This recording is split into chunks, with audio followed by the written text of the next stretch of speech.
fue cuando yo ingresé el 2009 y tenía amigos que tenían clases con él. Y tenían eso, profe Epitelio. Transparencias. Ya. Paladar. ¿Dónde se encuentra el paladar? En la boca, ¿verdad? Por lo tanto, lo que estamos, o pusimos un tejido, el paladar, porque el sistema gastrointestinal, una de las funciones que va a tener en cuanto al ingreso del alimento, va a ser el paladar. ¿Ya? Y en el paladar nos vamos a dar cuenta que tiene ciertas capas, pero no las mismas capas que se encuentran en todo el tubo digestivo. Por lo tanto, aquí en el paladar no vamos a encontrar ni capa muscular, ni capa serosa o adventicia. Pero sí vamos a tener la mucosa y la submucosa. Y el paladar, al estar adentro de la cavidad oral, ¿qué epitelio podría tener? Plano, estratificado, no queratinizado. El epitelio que va a presentar la mucosa del paladar va a ser un epitelio plano estratificado, no queratinizado. Y por debajo de este epitelio vamos a encontrar el tejido conectivo denso, que es parte o propio de la capa submucosa. Miren, aquí no se ve bien, pero acá hay un pericondrio. Perdón, periostio. ¿De qué hueso creen ustedes que será ese periostio? Del palatino, que se encuentra por arriba del paladar, ¿verdad? ¿Ah? ¿Sí o no? Sí. Ahí está. ¿Qué vamos a encontrar en la capa submucosa? Vasos sanguíneos pequeñitos, conductos, excretores y glándulas submucosas.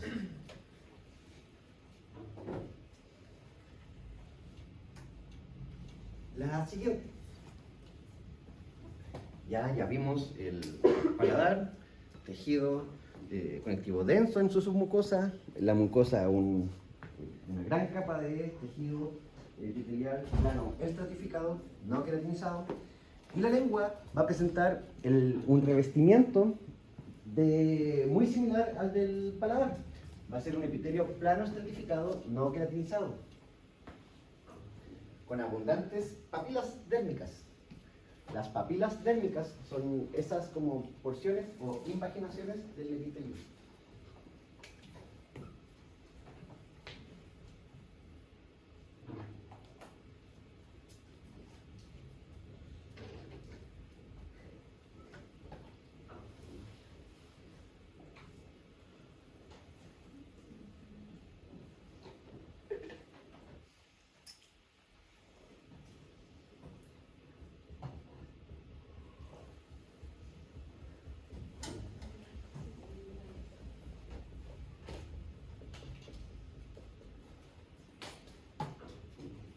Esta es el epitelio, ¿ya? Lumen o exterior. Esto de acá es la papila dérmica. Y esto es la cresta epidérmica. Papila dérmica, cresta epidérmica.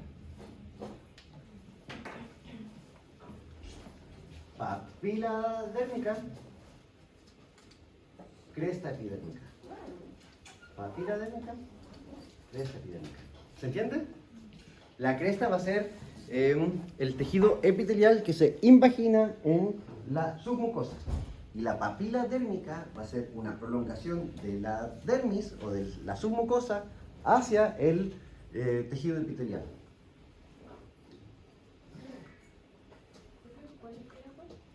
La papila dérmica es la del tejido conectivo hacia arriba.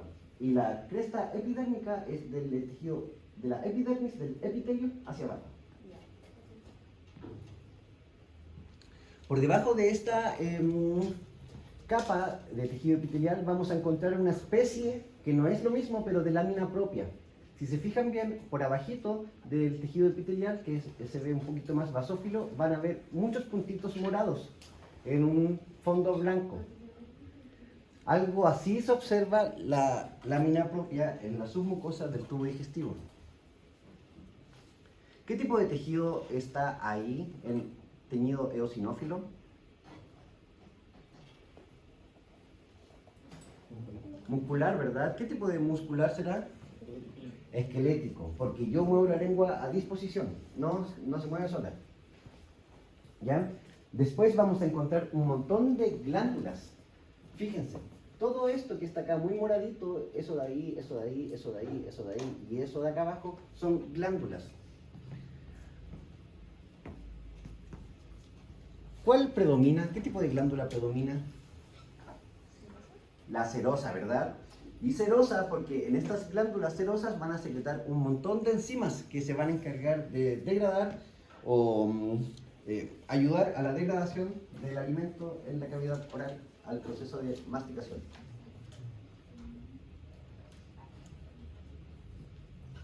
Pero también van a haber abundantes glándulas mucosas. Por lo tanto, si hay muchos acinos serosos y mucosos, también vamos a poder observar abundantes conductos excretores.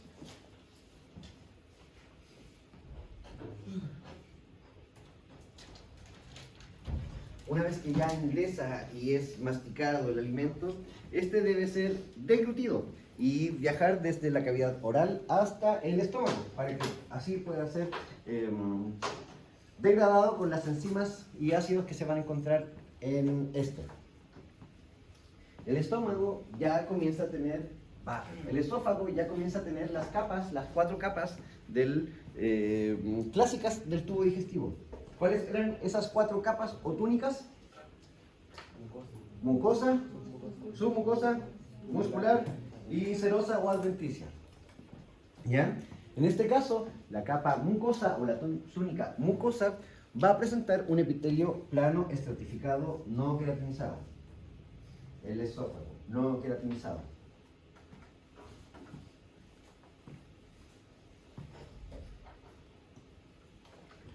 Después de esta submucosa, que va a presentar una lámina propia y también la muscular de la mucosa, porque es del tubo digestivo, va a venir la submucosa. Y como pueden ver, la submucosa es muy densa, se ve muy eosinófila. Pero en esta submucosa vamos a encontrar esta porción que son muchas glándulas.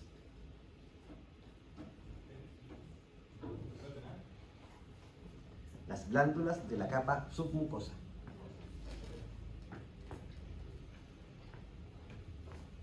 Esas glándulas van a tener conductos excretores que van a salir hacia el lumen del esófago para poder lubricarlo y mantenerlo siempre hidratado.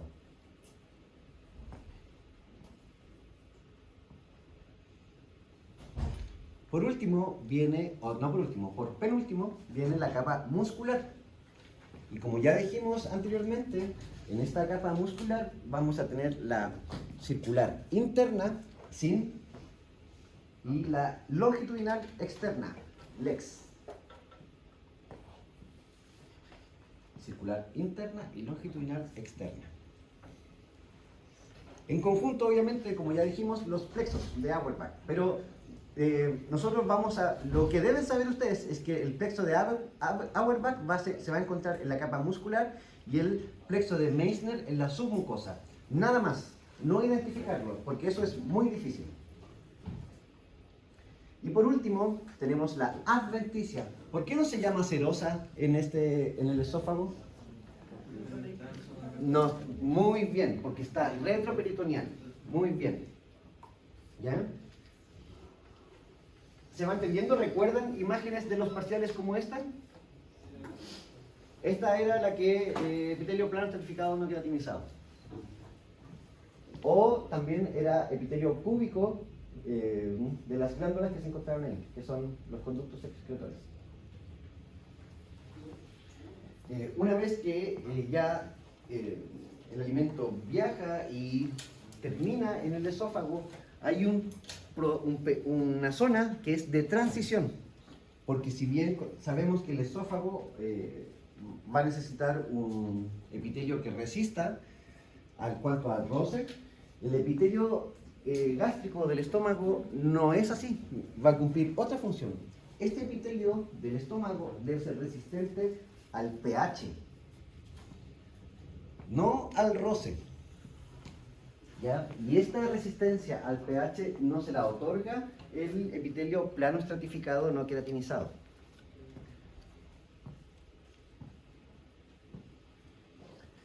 Esa resistencia al pH o al ácido estomacal va a ser gracias a las células epiteliales cilíndricas.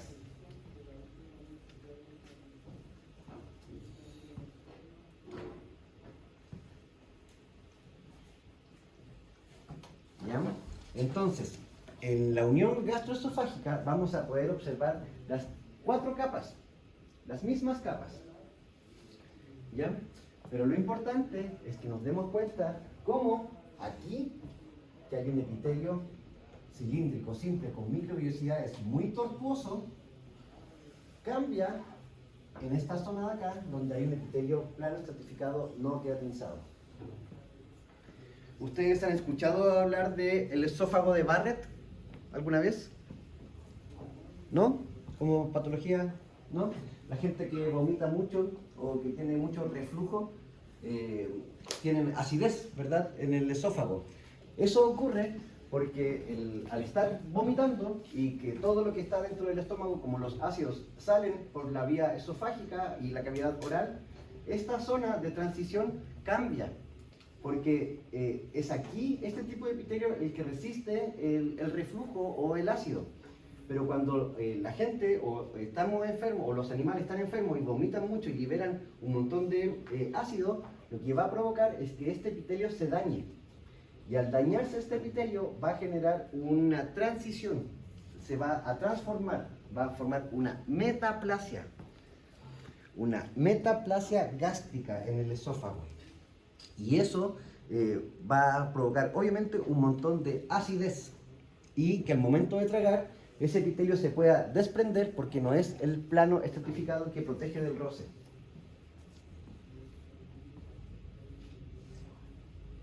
Lo importante sí es que si se fijan, solo cambia el epitelio, las capas musculares se mantienen. ¿Ya? Miren, la longitudinal y la circular y la longitudinal.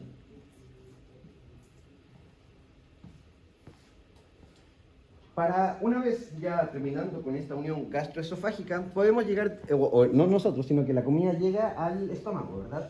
Y en el estómago, el epitelio que lo conforma va a tener múltiples células, no solamente células que secretan mucosustancia o que absorben un poquito, sino que van a haber células especializadas, algunas, por ejemplo, que se van a encargar de solamente secretar ácidos. Otras células se van a encontrar en el epitelio que van a tener una función nerviosa para poder así señalar al sistema nervioso que algo está ocurriendo ahí.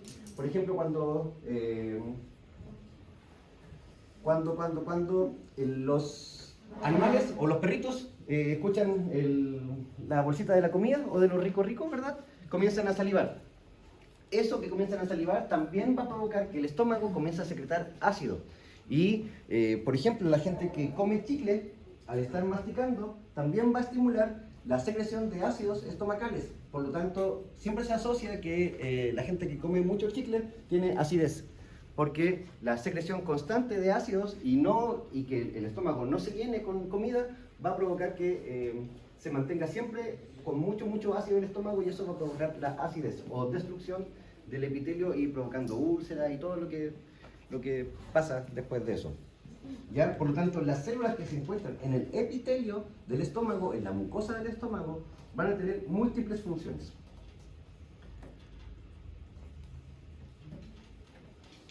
Lo que es importante sí es que, como es una mucosa del tubo digestivo, va a presentar las 3 láminas o capas, ¿verdad? Que era la capa epitelial, la lámina propia y la capa muscular de la mucosa.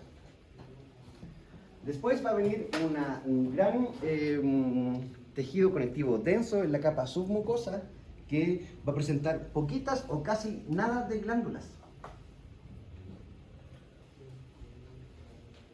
Miren, eso de ahí. ¿Cómo se llama eso? No, no es una glándula. Tampoco. Es tejido linfático. ¿Se acuerdan cómo se llama? Es un GALT. Ese es un GALT. Es tejido linfático asociado al epitelio gástrico. GALT. En la parcial, cuando veamos imágenes, ahora lo que vamos a hacer es, por ejemplo, poner acá una A. Entonces, cuando vean la imagen, ustedes van a decir qué órgano es y nombrar la estructura rotulada. O sea, si aquí hay una A, en la A ustedes van a poner GALT o nódulo linfático. Si hay una A aquí, ustedes deberían poner circular interna. ¿Ya? Y así lo vamos a ir practicando. Lo importante, sí, es que sepamos que en el estómago hay una característica especial, que en la capa muscular, en la túnica muscular, vamos a encontrar 3 láminas de tejido muscular, a diferencia de todo el otro tubo digestivo. Esas capas de la túnica muscular van a ser la oblicua interna, circular media y longitudinal externa. Uy, ya el tiempo. Ya, unión gastroduodenal. Lo importante de esto, miren, mantiene lo mismo, ¿ya? Pero lo importante de acá es que nos demos cuenta de que en el estómago, las glándulas pilóricas que se van a encontrar aquí, miren, toda esta parte de acá abajito, lo más abajito, que ya en la zona final del estómago se observa de esta manera, estas glándulas, en la unión gastroesofágica, van a migrar hacia la submucosa.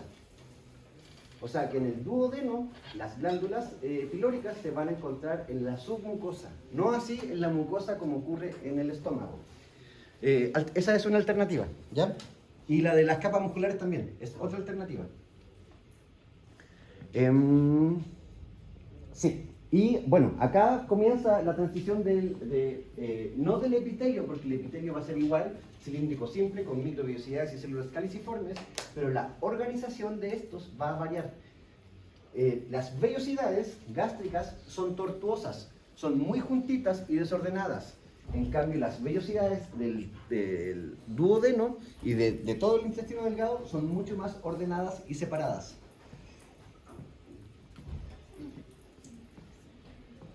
Ya en el intestino delgado, estas imágenes las conocemos, eso lo vimos muchas veces cuando estábamos en la unidad 2 de epitelio. Y si nos damos cuenta, fíjense, en el interior acá hay espacios en blanco y puntitos azules, ¿verdad? Eso es la lámina propia. Eso de ahí es la lámina propia. Y la muscular de la mucosa es esta de acá.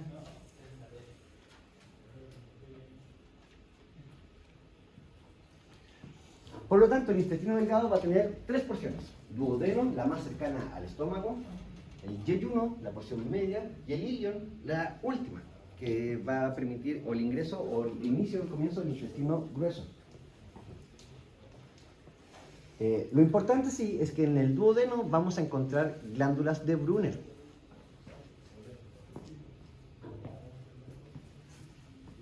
Y que son esas glándulas que se van a ir perdiendo en el yeyuno y en el ilion. Característica histológica, eso.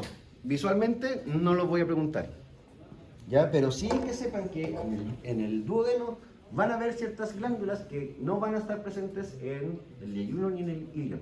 Aunque sea el mismo órgano, las porciones van a variar.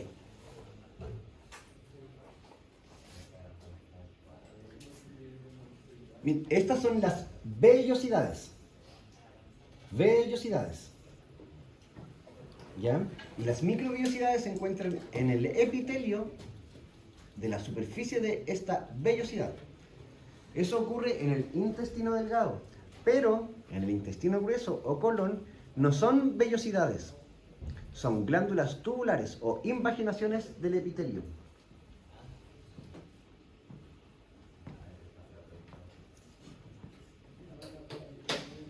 Y una característica del epitelio de revestimiento del colon, a diferencia del intestino delgado, es la cantidad de células caliciformes.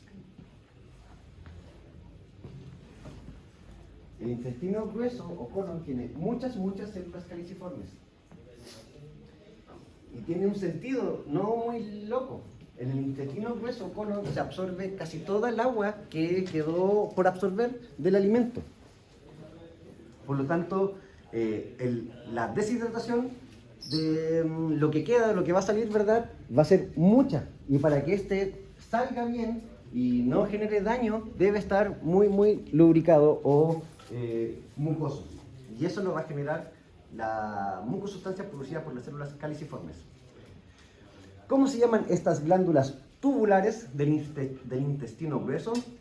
Se llaman criptas de Lieberkühn, que son la última porción. Esto de acá, miren. Aquí, la última porción del túbulo, de la glándula tubular, se llaman criptas de Lieberkühn. Así se escribe Lieberkühn. Pero si ustedes escriben Lieberkühn como suena, yo lo acepto. Todos eran puros egocéntricos que descubrían algo y les ponían su nombre, como la estrella.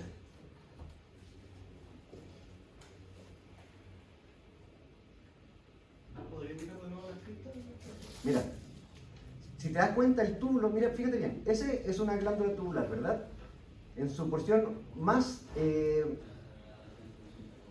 apical tiene muchos puntitos blancos, que son las glándulas caliciformes, las células caliciformes. A medida que cada vez se va haciendo más profunda, comienza a perder esas glándulas y termina generando un espacio pequeño, un lumen. Eso es la cripta de Lieberkühn.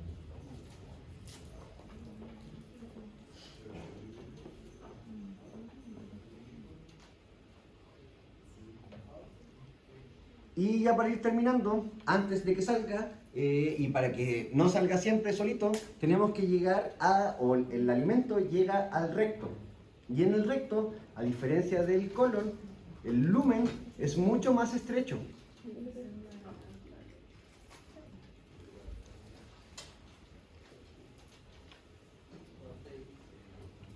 Y eso es gracias a la presencia de estas que no son vellosidades como en el intestino delgado, ¿ya? Se parecen a las estructuras vellosas del intestino delgado, pero estos se llaman columnas anales, que son prolongaciones o papilas que vienen de la submucosa y salen o se proyectan hacia el interior para hacer más estrecho el canal.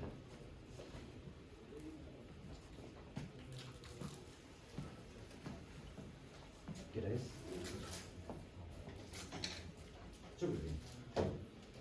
Ya. Y por último, antes de que salga todo, debe haber una transición del epitelio. Porque así como teníamos un epitelio plano estratificado, no queratinizado al interior de la cavidad oral y del esófago para que el paso o el ingreso del alimento no genere daño en esta vía, al final debe tener el mismo epitelio, porque va a salir. Ya se absorbió todo lo que se tenía que absorber y los desechos, lo que queda restante, tiene que salir. Y para que cuando salga no genere un daño, debe haber otra transición epitelial. O sea que en la unión recto-anal vamos a encontrar un epitelio cilíndrico simple con células caliciformes que va a provenir del recto. Y de a poco se va a ir transformando o aplanando ese cilíndrico simple a un cúbico simple y después plano simple para después formar el epitelio plano estratificado no queratinizado de la primera porción de la unión recto-anal para una vez que ya llega al ano sea epitelio plano estratificado queratinizado. O sea, saliendo de la unión recto-anal se va a queratinizar el epitelio.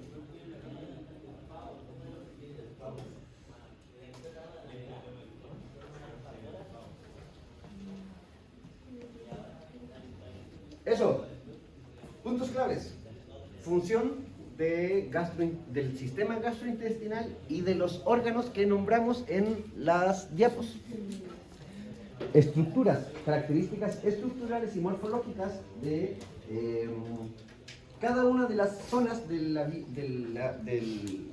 tracto digestivo, de los órganos del tracto digestivo. las capas, cómo se conforman y organizan las túnicas. Y eso, función, localización y estructura gastrointestinal. ¿Ya? ¿Dudas, consultas sobre esta clase? ¿No? Sobre la clase de ayer. ¿Tampoco? El jueves no hay práctico. Para los que tengan práctico el jueves, este jueves no hay práctico. El viernes feriado. ¿Ya? Para los que falten que suban los informes, háganlo rápido, por favor, para poder subir las notas de los parciales. ¿Ya?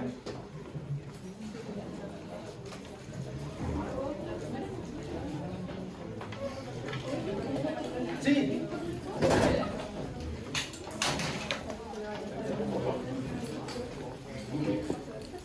Ahora no. Pero sí. Dígame.